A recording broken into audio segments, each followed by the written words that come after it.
Firman Allah, tusqa min ainin aniyah, diberi minum ia daripada mata air yang sangat panas. Ini cerita orang yang masuk neraka. Apa yang Allah sediakan dalam neraka? Ainin aniyah. Ainin maksud dia mata, tapi dalam ayat ni ainin aniyah maksud dia sumber mata air yang panas. Orang yang masuk neraka, Allah Subhanahu wa ta'ala paksa mereka suruh minum ainin aniyah, air yang diambil daripada sumber mata air yang sangat panas. Bila curuk minum aja dalam mulut, masuk aja air tu, luruh segala isi tekak dan isi perut dia. Itu azab yang disediakan di neraka. Laisa lahum ta'amun illa min dhari'. Tidak ada bagi mereka itu makanan, yang ada hanyalah daripada kayu yang berduri. Dalam neraka ni tak ada apa. Jangankan roti canai tak ada, nasi basi pun tak ada. Yang ada apa? Dhari', dia kata. Kalau di neraka tu ada nasi goreng basi, ahli neraka makan, itulah makanan paling sedap dalam neraka. Tak ada. Cerita dia nasi basi pun tak ada. Yang ada apa? Dhari'. Dhari' ni apa? Pohon berduri. Dalam tafsir dia menjelaskan, dia kata yang dikatakan dhari' itu, pohon duri itu, dia makan memberi azab kepada orang yang makan. Apabila pohon itu kering, dia jadi racun. Itu dia. Yang kata dhari' itu. Dan orang yang masuk ke dalam neraka Allah Subhanahu wa ta'ala dipaksa mereka untuk makan dhari' ini. La yusmin wa la yughni min ju'. Dan tiadalah makanan itu menggemukkan mereka dan tidak melepaskan mereka daripada lapar. Makan benda tak sedap, nak gemuk macam mana? Dan makan itu juga tidak boleh menyelamatkan mereka daripada sakit lapar. Sebaliknya makan itu menambah azab semata-mata. Firman Allah, wujuhun yawma idzin na'imah. Dan pada hari kiamat esok ada beberapa muka pada hari itu na'imah, nampaknya dilimpahi nikmat dan sukaria. Ada juga di hari kiamat esok, ada juga golongan yang pada masa orang duk susah, duk tunduk hina dan sebagainya, depa ni nampak pada wajah depa ni ceria. Na'imah ni muka nampak nikmat. Macam atas dunia kita tengok muka orang senang, kita tengok muka dia, kita rasa senang. Walaupun kita sebenarnya susah. Pasal apa? Pasal dia orang senang. Pada muka tu nampak kesenangan. Maka demikianlah halnya pada hari kiamat esok. Ada manusia yang Allah Subhanahu wa ta'ala nampakkan senang dia pada muka dia. Lisa'iha radiyah. Dia jadi begitu tidak lain tidak bukan kerana sukanya dia kepada usahanya. Radiyah maksudnya dia redha dengan apa yang dia buat atas dunia. Orang-orang yang di hari kiamat esok Allah bagi ke dia rasa nikmat, Allah bagi kesenangan ke dia, pasal apa? Pasal dia rasa puas. Itu nak abangnya. Dia satisfy. Pasal apa dia satisfy? Pasal dia atas dunia dulu Tuhan suruh semayang, dia semayang. Bukan sahaja semayang fardu, bahkan semayang sunat dia buat selalu. Pasal apa dia rasa puas? Pasal atas dunia dulu Tuhan suruh puasa, dia bukan sahaja puasa Ramadan, bahkan puasa sunat dia terai buat. Pasal apa dia rasa puas? Pasal atas dunia dulu dia sedekah, bukan sahaja dia sedekah wajib iaitu zakat, bahkan dia banyak sedekah sunat. Pasal apa dia rasa puas? Pasal atas dunia dulu dia pekin belanja, himpun duit pergi Mekah buat haji, pekin belanja, himpun duit pergi umrah, pergi ke Mekah buat umrah dan sebagainya. Atas dunia dulu hak mana Tuhan suruh buat, 1001 daya dia cuba nak buat. Atas dunia dulu dia ikat perut sikit tak apa. Atas dunia dulu dia susah sikit tak apa. Atas dunia dulu dia pekin belanja tak apa. Atas dunia dulu dia sanggup tanggung susah tak apa. Pasal apa? Pasal semata-mata kerana dia nak buat benda yang Allah suruh dia buat. Maka di hari akhirat esok, lisa'iha radiyah. Atas usaha yang dia buat ni, dia redha, dia puas sungguh hari akhirat esok. Puas dia. Walaupun atas dunia dia melalui suasana-suasana tidak puas, suasana-suasana tidak selesa dan sebagainya, akhirat dialah manusia paling puas, akhirat esok dialah manusia paling selesa. Fi jannatin 'aliyah. Dia duduk di dalam syurga yang amat tinggi. Apa maksud jannatin 'aliyah? Maksud dia syurga ni dia bertingkat-tingkat. Yang terbaik kamu buat atas dunia, yang terbaiklah tingkatan syurga yang Allah bagi ke kamu. Macam tu. Lebih baik, lebih tinggi, lebih baik, lebih tinggi. Fi jannatin 'aliyah. Maka di dalam syurga yang tinggi mereka ditempatkan di situ. La yasma'u fiha laghiyah. Tidak mereka dengar di dalam syurga itu perkataan yang lara dan sia-sia. Tak ada. Dalam syurga merapu tak ada. Dalam syurga benda lara tak ada. Dalam syurga yang ada nikmat, semata-mata nikmat yang kita tak boleh terang. Macam mana bentuk nikmat yang Allah bagi kepada orang yang masuk syurga ini. Fiha ainun jariyah. Dalam syurga itu ada mata air yang mengalir. Fiha sururum marfu'ah. Di dalamnya ada dipan ataupun katil yang ditinggikan. Katil ni siapa yang tak suka?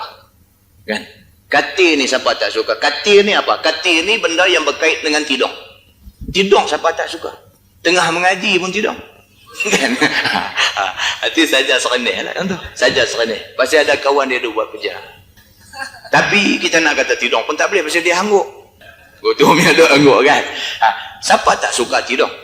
Dengan kerana manusia suka tidung ni lah, maka Allah sebut dalam syurga boleh tidung. Itu dia. Pasal apa? Tuhan dia faham dah manusia ni. Manusia dengan tidung ni cukup cantik. Kan? Manusia dengan tidung ni cukup jadi. Dia boleh tak semayang subuh pasal tidung.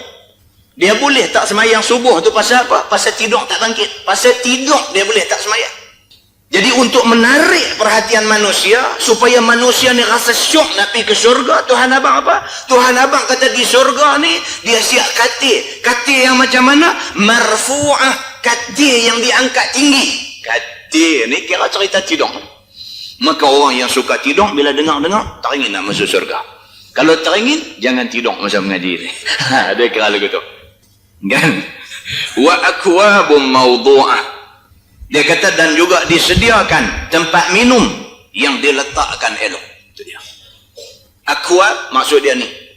Benda kita nak guna untuk minum. Allah Subhanahu wa taala mawdu'ah, dia letak elok, ya tong elok mai ambil tak sedar berebut. Kita baca bab ni. Bab cebok di telaga Nabi sallallahu alaihi wasallam.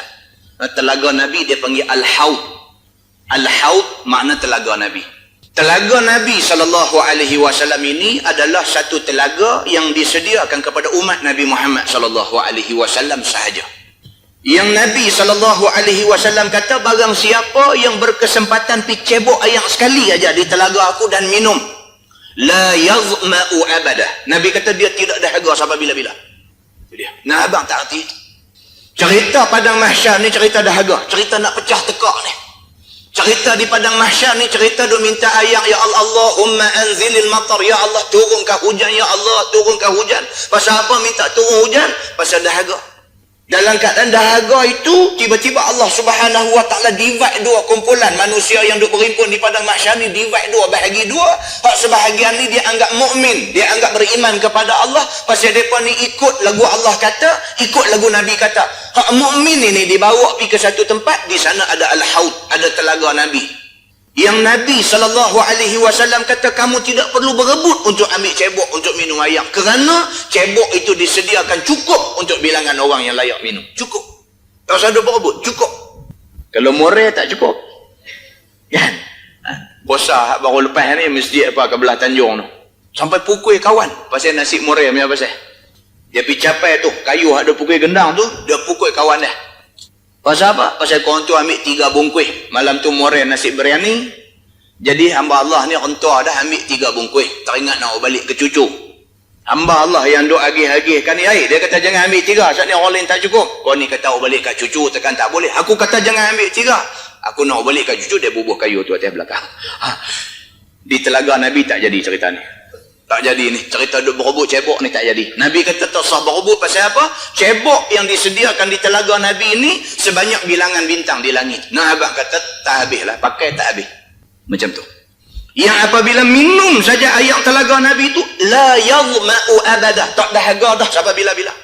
Dalam hadis lain pula Nabi kata apa? Barang siapa yang ulang minum, nescaya ulang itu bukan untuk hilang dahaga, tetapi sekadar untuk mengambil nikmat. Akan ada orang yang dah minum dah, kemudian nak minum lagi. Nak minum lagi itu bukan kerana dahaga tak. Nabi kata tak. Orang yang minum repeat untuk kali kedua tu minum kerana nak ambil nikmat, bukan kerana dahaga. Pasal apa?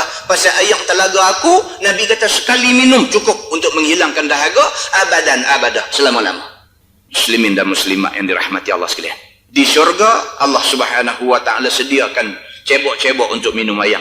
Wa namariqu masfufah. Dan juga disediakan oleh Allah Subhanahu wa taala bantai-bantai yang disusun. Cuba tengok. Tadi dia habaq tilap, dia habaq katik, yang ni dia omel bantai pula dah.